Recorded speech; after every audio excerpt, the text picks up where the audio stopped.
Nama peserta sikit.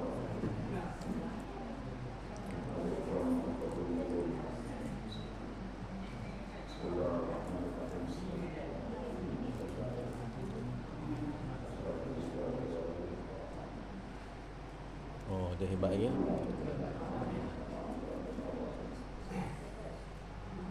Cik kuat lah. Mic.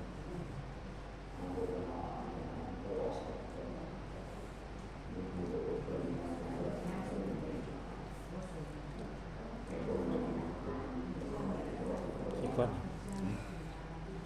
Speaker. Yang dalam.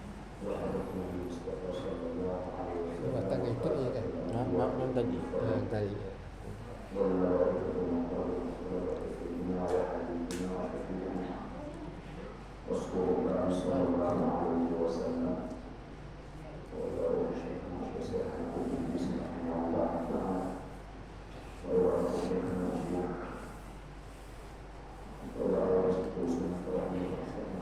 Tak dapat syukur. Kita dia pergi siap dia masuk dia. Dia balik dia. Dah jumpa dia tak mari sini. Dah jumpa dah. Orang Kedah lain sini, biasa orang Kedah lain tak. Dah tu seorang sombong. Dah jumpa lalu tak kata. Auzubillahi Alhamdulillahirrahmanirrahim. Ar-Rahmanir-Rahim. Yawmiddin. Iyyaka na'budu wa iyyaka nasta'in.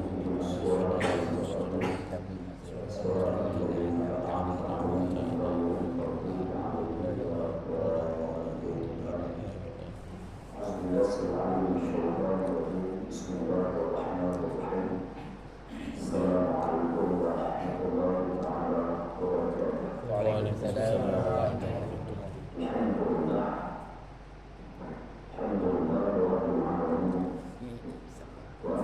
Orang kerja dah beri dah. Orang limau tebal. Orang limau tebal. Limau tebal. Pergi mancung.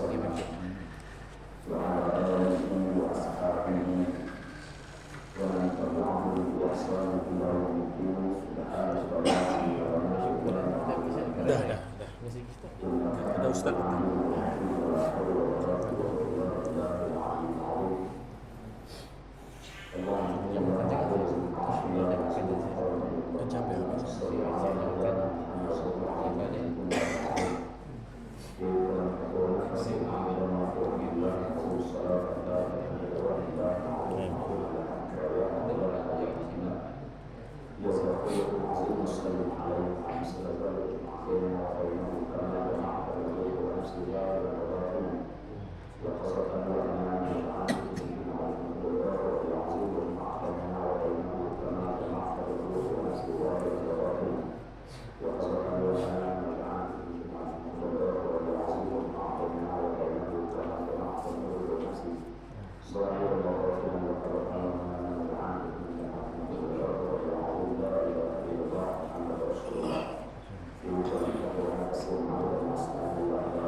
Kita ni tak bagus.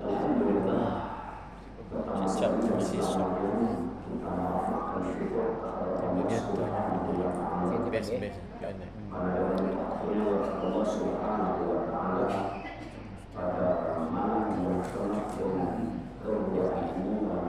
Pakai yang kecil tu bagus di dalam.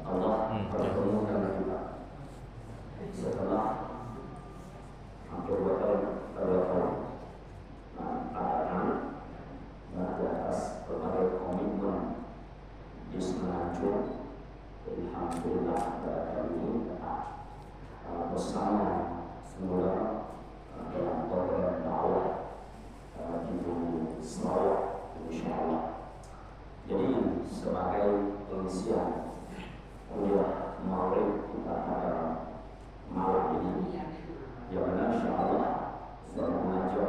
untuk ayat untuk sama-sama kita menghadapi kecil.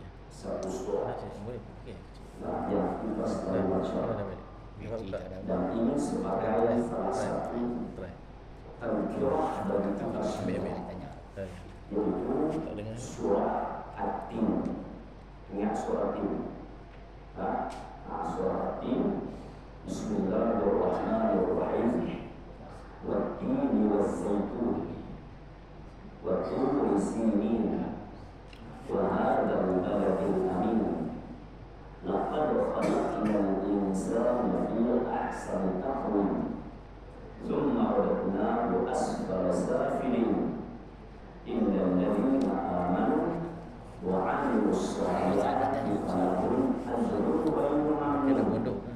Wa ma yukadzdzibuka ba'du bid-din. Alayhisallahu bi'ahkamil hakimin. Bala wa ta'ala zalika minasyakirin. InsyaAllah kalau sempat kita akan habiskan. Kalau tak sempat, InsyaAllah di lain tahun InsyaAllah. Jadi dalam surah ini kita sedang membaca Allah Subhanahu wa ta'ala bersumpah dengan buah dan juga tempat, yang mana firman Allah Subhanahu wa ta'ala wat-tini waz-zaitun. Wat-tini waz-zaitun, demi buah tin, atau buah tin. Waz-zaitun, dan demi buah zaitun. Apabila Allah Subhanahu wa ta'ala bersumpah dengan satu-satu perkara,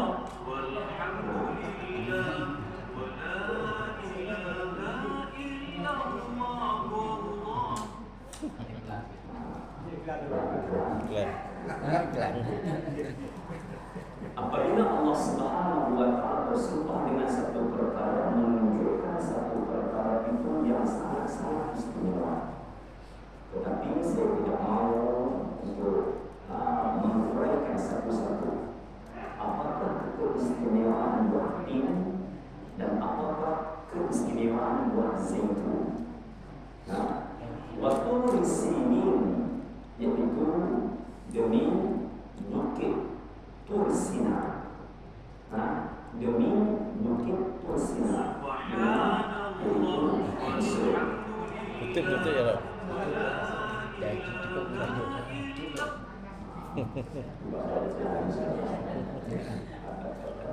Okey. Satu buah tin. Buah tin ini banyak di Syria. Banyak di Syria, Jordan. Ini antara bumi berkah. Buah zaitun, buah zaitun ini yaitu di bumi Palestin. Di bumi Palestin ini antara yang mana yang banyak buah zaitun di sana. Waktu di sini dan demi bukit Tursina, di mana Mesir. Wahadzal baladil amin, dan ini negeri yang aman, mana Mekah. Allah bersumpah dengan empat perkara, dua tempat, buah tin dan zaitun, tempat Mesir dan Mekah. Apa yang Allah Subhanahu wa ta'ala nak beritahu? Allah nak beritahu, laqad khalaqnal insana fi ahsani taqwim. Sesungguhnya telah kami jadi akan manusia. Allah menciptakan manusia kita ini pada seelok-elok kejadian. Jadi manusia ini adalah kejadian yang paling elok, yang paling cantik, yang paling sempurna. Sempurna apa? Di antaranya ialah manusia boleh berdiri dengan dua kaki dan berdiri tegak. Ayam dua kaki juga mana? Dua kaki juga kan? Tapi dia tak cantik. Itik berdiri dua kaki juga tapi tak cantik. Betul. Lagi apa lagi? Binatang yang empat kaki, ke belakang. Sapi dan sebagainya, empat kaki, tak cantik.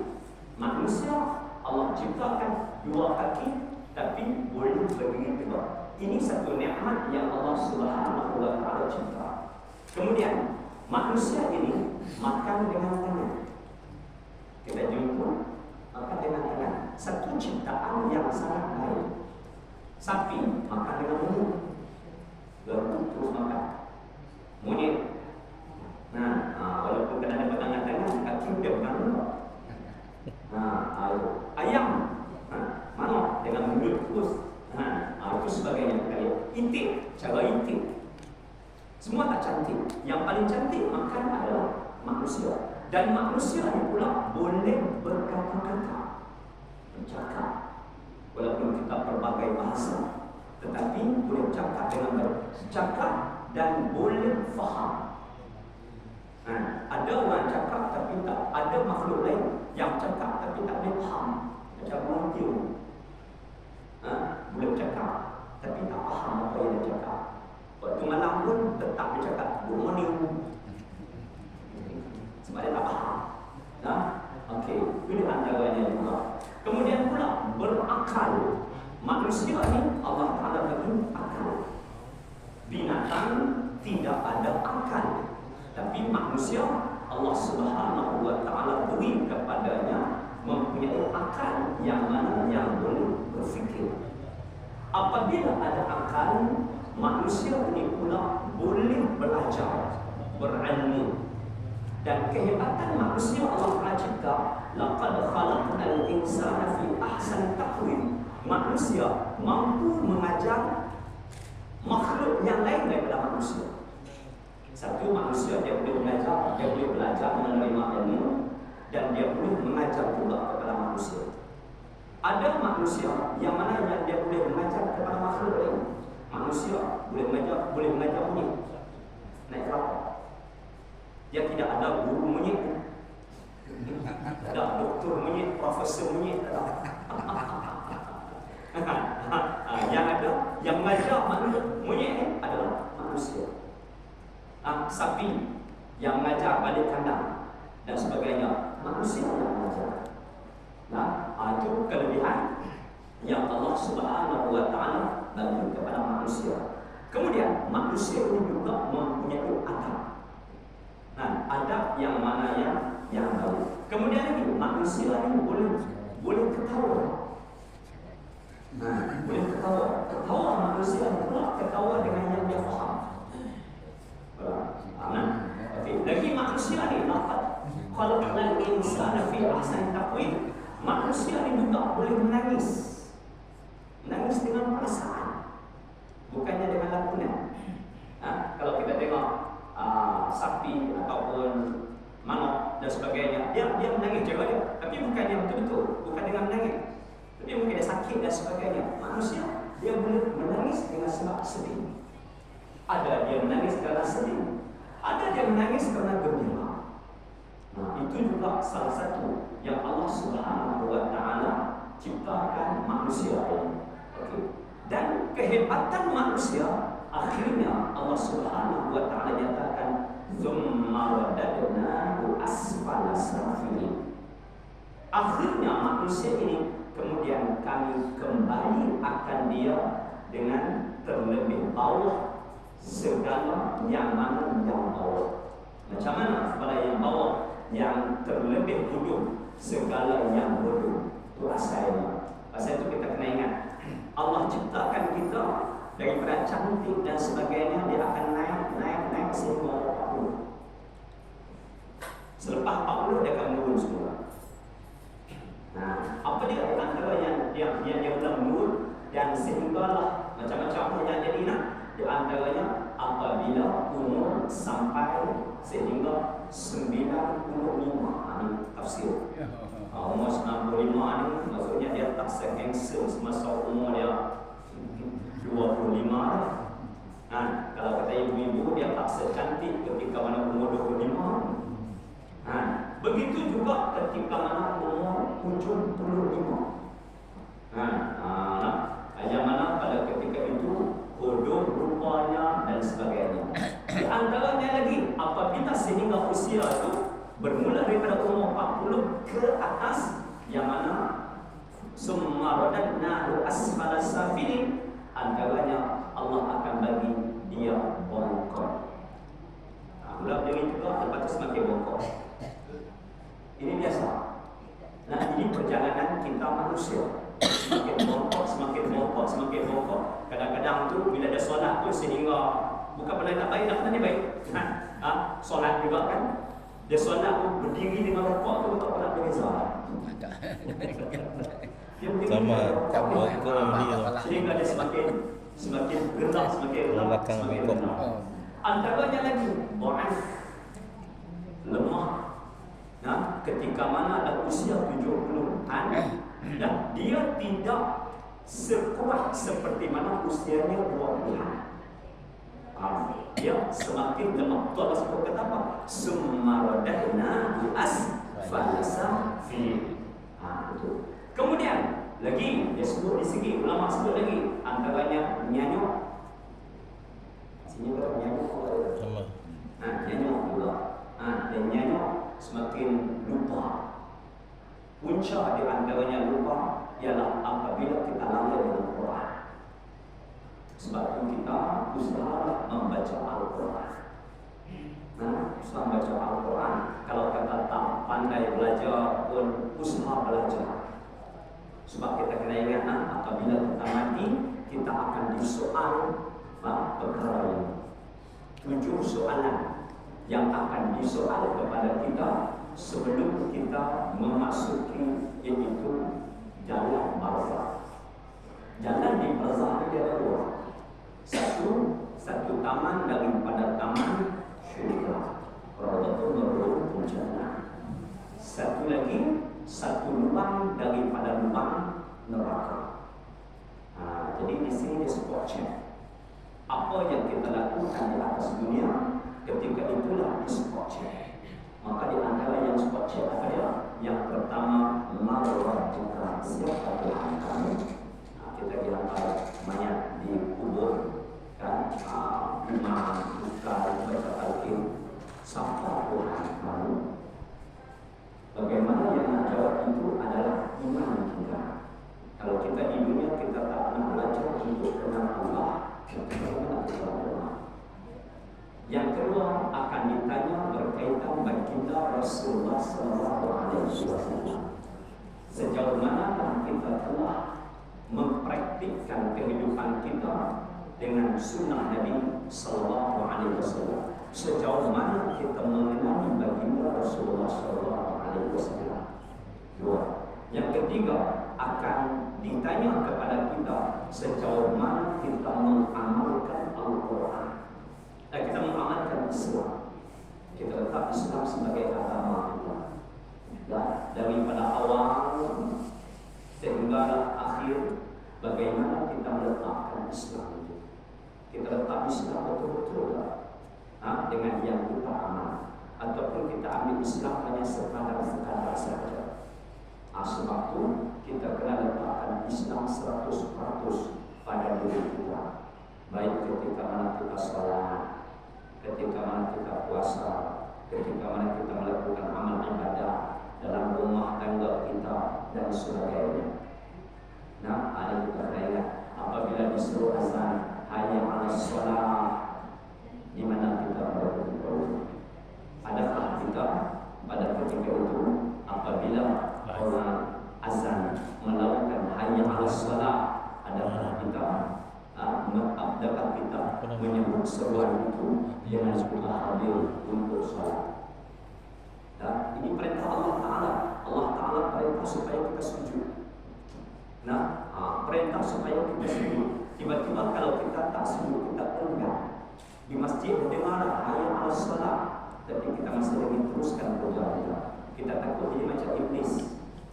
Apabila Allah Ta'ala perintah kepada semua makhluk pada ketika itu untuk sujud kepada Nabi Allah Adam alaihissalam pada ketika itu, bagaimana iblis aba wastakbara wa kana minal kafirin. Kenapa? Iblis itu fikir. Saya sebut dan fikir. Kita kata tegas. Fikir. Ini diri kita lah, tanya diri kita. Aku degil tak ketika mana mendengar hayya 'alas shalah berkumandang. Anak aku degil tak ketika mana mendengar hayya 'alas shalah berkumandang. Pada ketika itu degil. Wastakbara, satu lagi kita takabur, sombong ada. Nah, itu kita sama-sama muhasabah diri kita. Sejauh mana kita meletakkan Islam pada diri kita. Apa? Wastakbara. Itulah. Jadi sebab itulah kita kena usaha untuk baiki diri kita, insya-Allah. Tiga. Yang keempatnya yaitu berkaitan Al-Quran. Sejauh mana kita hubungan kita dengan Quran. Sebab itulah apabila kita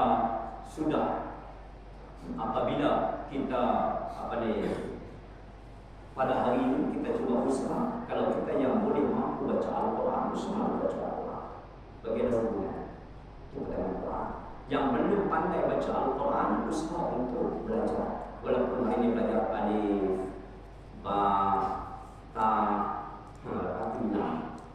kemudian pagi imam turun surah An-Nasa.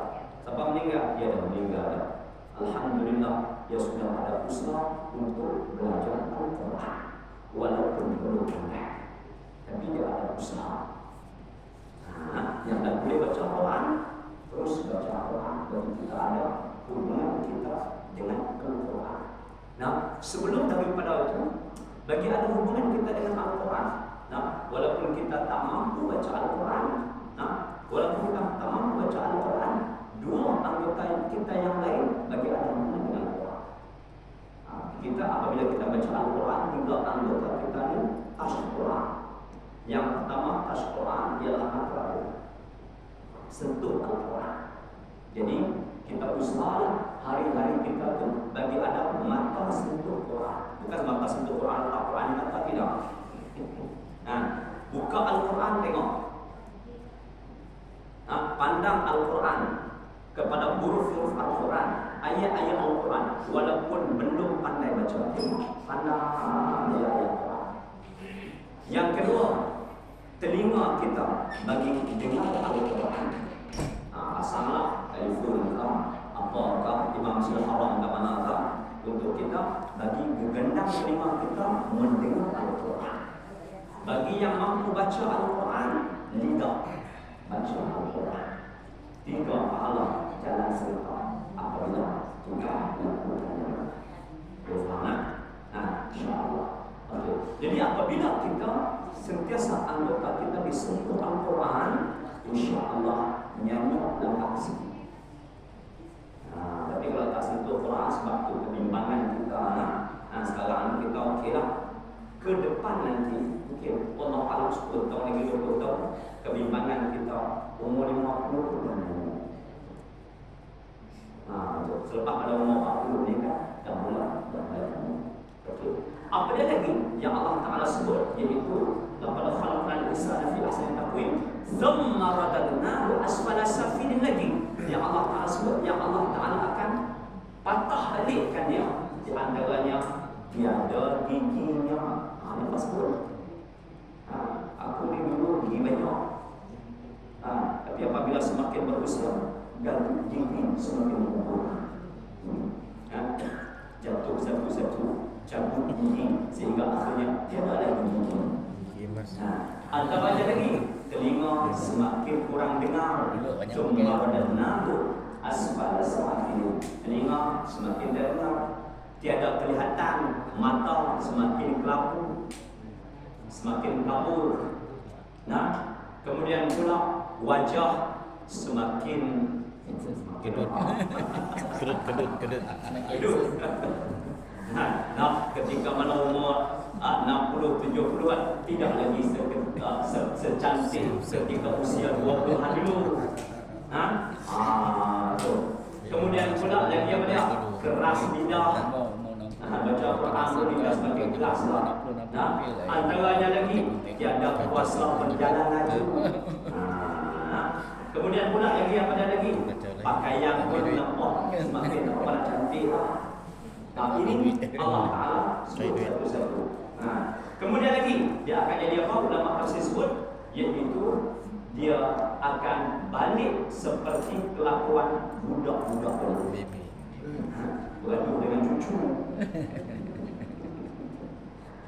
Bergaduh dengan cucu. Berangai dengan atuk dengan cucu macam tak jauh beza. Ini dia akan kembali balik. Summa radadnahu asfala safilin.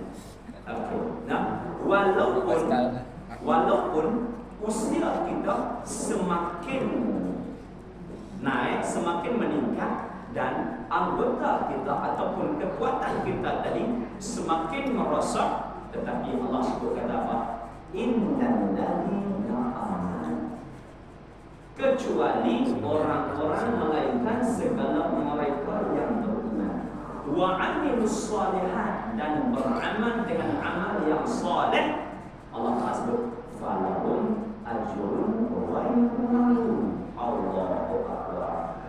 Orang yang beriman dan beramal yang saleh ketika mana daripada usianya muda itu, maka bagi mereka itu pahalanya mereka itu tiada berputus-putus dan tiada kurang. Sehingga apabila dalam hadis disebut sampai mukmin daripada tua masa yang lebih daripada amal yang mana yang sudah diamal pada ketika mana sebelum dahulu disebut. Macam mana? Yang dikatakan wa innal ladzina amanu wa 'amilus shalihat falahum ajrun ghairu mamnun. Contoh saya dulu. Ibu ayah. Berhaji insya-Allah. Dulu bukan macam ni. Dulu masuk daripada rumah datang ke masjid, daripada masjid kayu tu kan. Daripada masjid kayu tak perlu bertongkat. Tak perlu naik motor roda dua pun. Dulu kuat, masya-Allah. Tapi sekarang ni kalau bahasa kita panggil gagah. Dia kata apa? Baik. Dia panggil apa? Gagah juga. Gagah juga lah. Dia terus buat dengan semampu anggota yang masih lagi tersisa. Walaupun begitu, tapi pahalanya seperti mana usia dia. Faham? Allah sebut kata apa? Innal ladzina amanu wa 'amilus shalihat falahum ajrun ghairu mamnun. Tak kurang. Sebab tu kita beramal daripada masa kita sekarang ini yang kuat secara kita pada sekarang ini. Macam inilah kita istiqamah ketika mana kita tenaga kita, sehinggalah apabila kita tak terlalu uzur sampai tak mampu melangkah lagi, tapi kita terus melangkah sekadar mana kita mampu, pahala tetap Allah bagi kepada kita seperti mana usia kita ibadah semua. Alhamdulillah. Jadi kita jangan cuma melakukan amal ibadah. Kita kena ingat bahawasanya dunia ini adalah tempat untuk Allah Subhanahu wa taala pilih siapakah di kalangan hamba-hambanya yang Allah Subhanahu wa taala nak ingin untuk dimasukkan ke dalam syurga. Di sini Allah Subhanahu wa taala siapakah di kalangan hambanya yang rajin melakukan amal ibadah? Siapakah di kalangan hambanya yang paling bertakwa? Siapakah di kalangan hambanya yang paling banyak mengagungkan Allah Subhanahu wa taala? Maka ini Allah Subhanahu wa taala akan memberi pahala kepadanya yang mana yang seperti mana usianya juga. Insyaallah.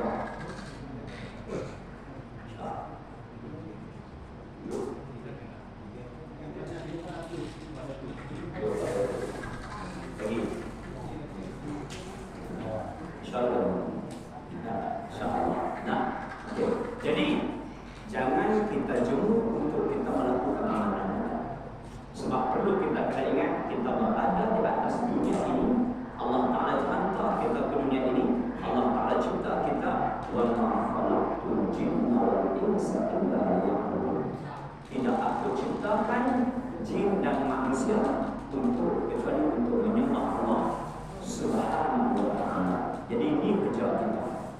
Sebab itu kalau ditanya apa kerja kamu, kerja kita yang paling utama, aku hamba Allah.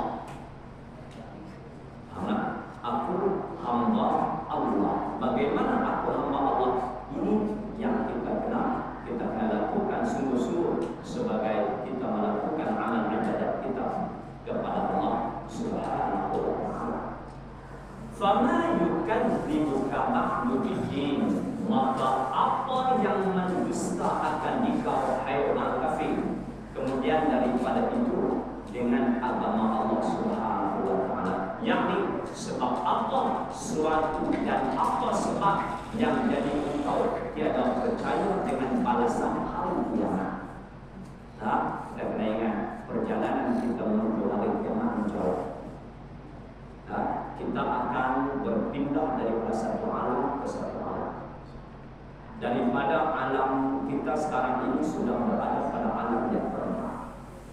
Kita sudah melepasi alam ruh. Ini ketika mana Allah Subhanahu wa taala bertanya alas tujuan. Kemudian kita berpindah pergi kepada alam yang kedua. Alam yang kedua yaitu alam zuriat. Alam zuriat ini kita duduk di dalam badan ayat kita, dalam suri ayat kita, bapa kita. Kemudian kita pergi yang ketiga yaitu alam rahim. Alam rahim ini kita duduk dalam rahim ibu kita selama 9 bulan baru. Kemudian kita dilahirkan ke dunia.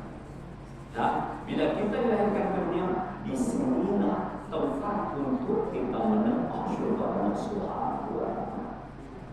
Kita nak tempah syurga Allah Subhanahu wa taala, tempatnya adalah di sini, iaitu di dunia. Bukan boleh dapat sampai syurga kita nak pilih di sana, tidak, di dunia tempat kita pilih. Sebelum kita menuju ke barzakh, bila kita nak menuju ke barzakh, macam saya sebut tadi iaitu soalan-soalan yang akan support saya berkaitan Allah, berkaitan Rasulullah sallallahu alaihi wasallam, kemudian berkaitan apa lagi? Yang ketiga Islam, yang keempat berkaitan Quran, yang kelima yaitu berkaitan Allah. Malaikat akan tanya kepada kita tentang kiblat, hubungan kita dengan Ka'bah. Sehari semalam banyak mana kita menghadap Ka'bah dalam kita solat fardu kita, solat sunat kita. Solat kita bagaimana? Adakah kita solat betul-betul zahir dan batin kita solat? Kadang-kadang kita solat hanya zahir, anggota zahir kita solat, tetapi batin kita tidak solat. Faham batin tak solat? Hati tak solat. Ketika menausalli itu kita Allahu Akbar. Ketika baca surah Fatihah, mulut lidah kita membaca surah Fatihah, tapi hati kita ada di pasar. Hati kita ada di kebun, ada di dusun. Hati kita ke office. Ketika mana kita rokok, anggota kita rokok, tetapi hati kita keliru. Bagaimana kita nak menyembah Allah Subhanahu wa taala dengan betul-betul zahir dan juga batin kita. Ini bertahap usaha. Kemudian yang keenam, yang terakhir sekali akan diperiksa apabila kita nak masuk ke barzakh, yaitu yang keenam akan dipersoalkan berkaitan yang keenam berkaitan siapa saudara. Orang Islam, muslimin, muslimat, mukminin, mukminat, itulah saudara. Kalau kita boleh jawab, alhamdulillah, kita akan dapat masuk taman-taman syurga. Kalau tak boleh jawab, kita sangat takut dia akan pergi ke satu lagi rumah neraka. Kemudian kita pindah pergi ke alam yang ke-6, alam mahsyar. Alam mahsyar ini adalah yang Allah Subhanahu wa taala akan satu. Pada ketika itu, tempoh yang Allah Subhanahu wa taala bagi kepada kita, sepanjang kita berada di atas muka bumi Allah Subhanahu wa taala berapa tahun kita duduk di atas dunia ni, Allah Subhanahu wa taala akan spot check satu-satu.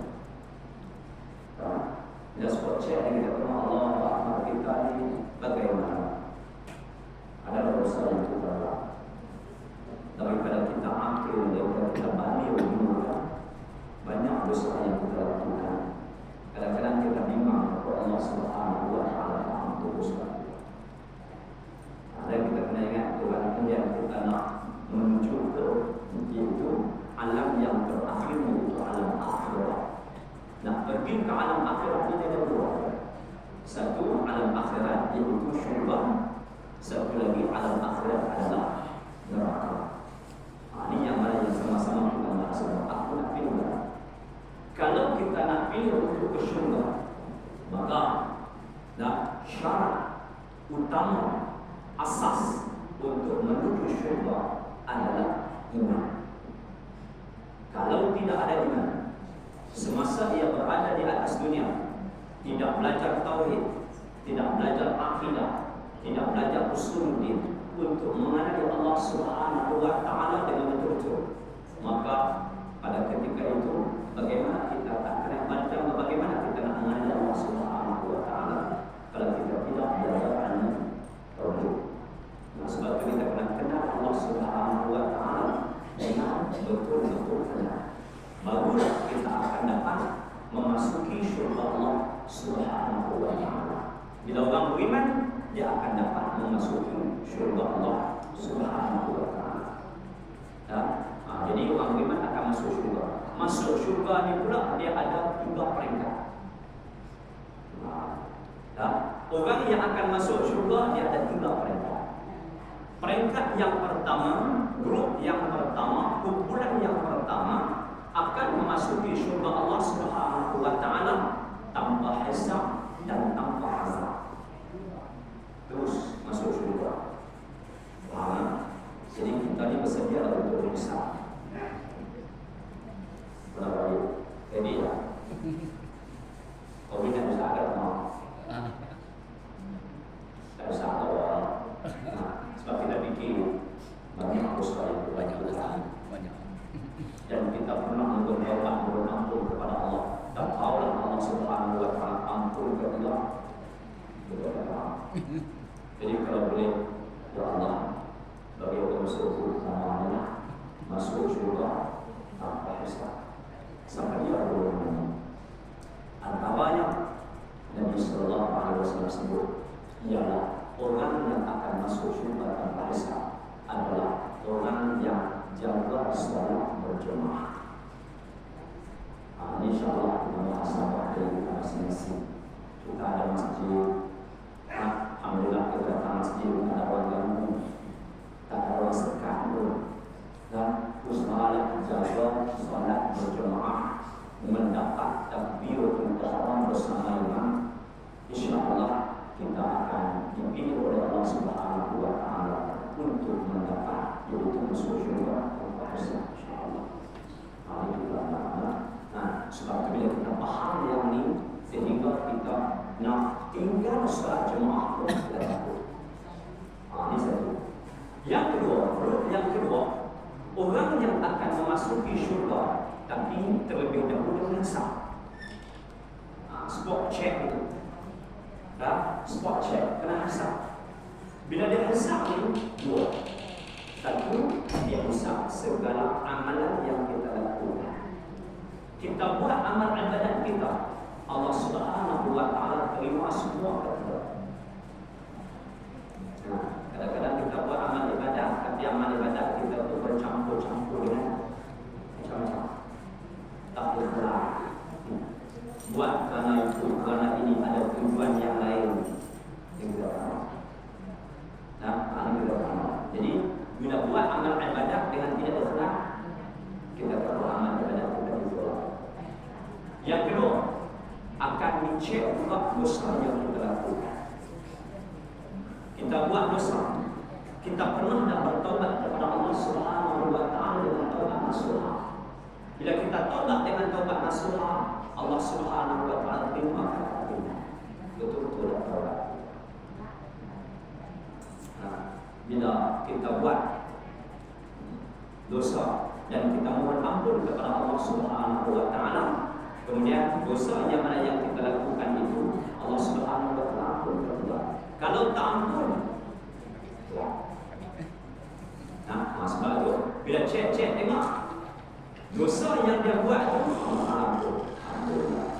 Amal ibadat tu yang dia lakukan Allah Taala terima.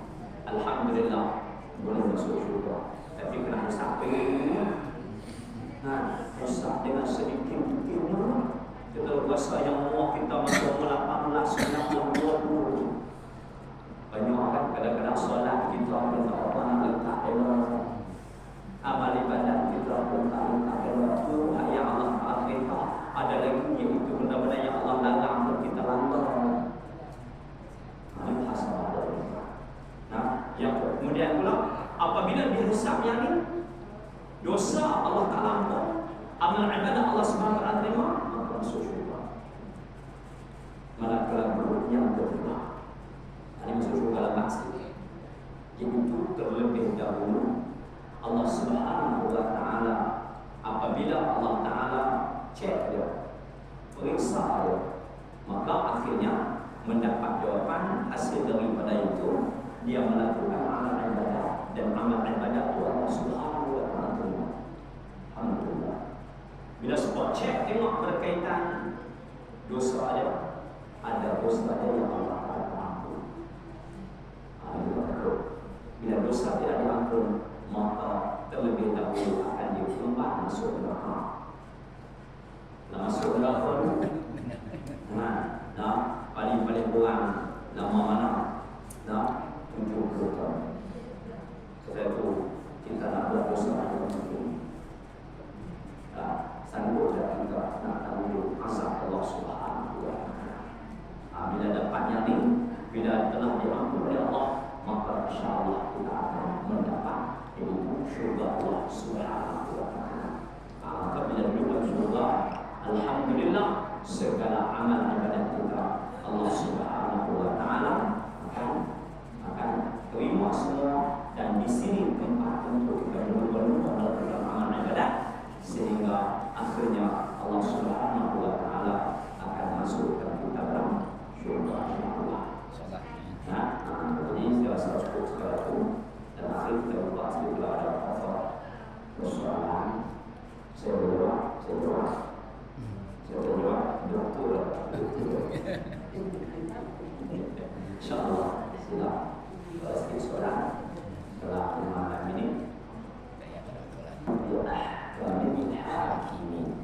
Tiadakah Allah Ta'ala itu sepandai-pandai segala yang menghukum antara segala kafir yang dusta dengan hari kiamat dengan dimasukkan dalam neraka? Ini Allah Ta'ala buat macam satu persoalan. Alaihissallahu bi'ahkamil hakimin. Tiadakah Allah Ta'ala itu sepandai-pandai? Tak ada yang mana lebih pandai daripada Allah Subhanahu wa taala daripada segala yang menghukum atas segala orang kafir yang dusta, yang mendustakan hari kiamat. Termasuk juga orang-orang kita, walaupun dia mengaku dia Islam, tapi dia juga tak percaya dengan balasan hari kiamat. Sebab tu dia tidak melakukan amal ibadat kepada Allah Subhanahu wa taala dengan bersungguh-sungguh. Apabila persoalan itu tergantung, alaihissallahu bi'ahkamil hakimin. Tiadakah Allah Subhanahu wa taala itu sebagai yang paling pandai menghukum segala manusia yang tidak meyakini hari kiamat? Maka kita jawab, kalau kata imam dia akan baca dulu kan, alaihissallahu bi'ahkamil hakimin. Jadi imam dan kita semua jawab,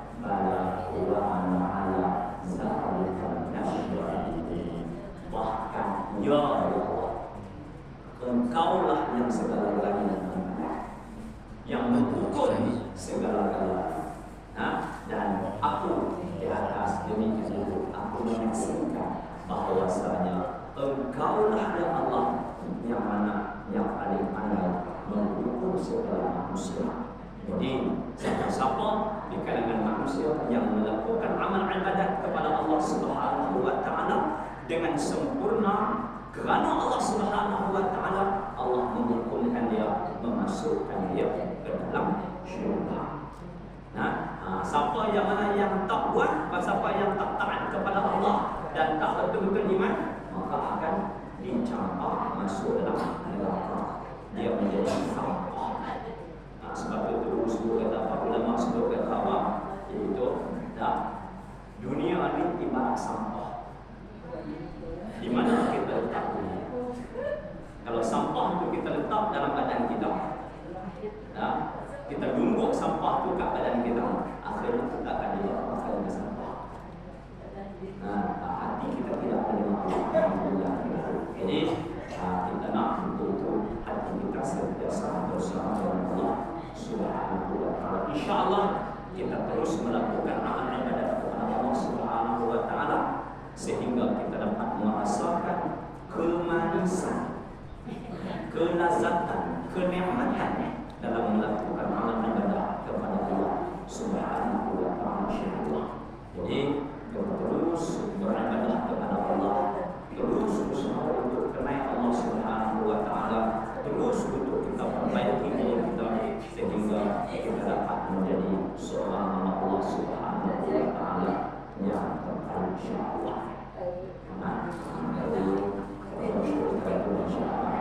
Insyaallah kita bertemu lagi masa-masa datang untuk sama-sama berkongsi lagi sedikit sebanyak sebagai kita menjalani dalam untuk menuju kepada Allah Subhanahu wa taala. Allah Subhanahu wa taala la ilma illa ma 'allamtana innaka antal 'alimul hakim. La haula wa la quwwata illa billahil 'aliyyil 'azim. Allahumma iftah 'alaina bil-'afiyah wa 'ala al-jannah wa al-jannah. اللهم انك تعلم ما هذه القلوب واجتمعت على محبتك وعلى طاعتك وتوحد على دعوتك وتعالى على كل شريعتك واستغفر الله واستغفر الله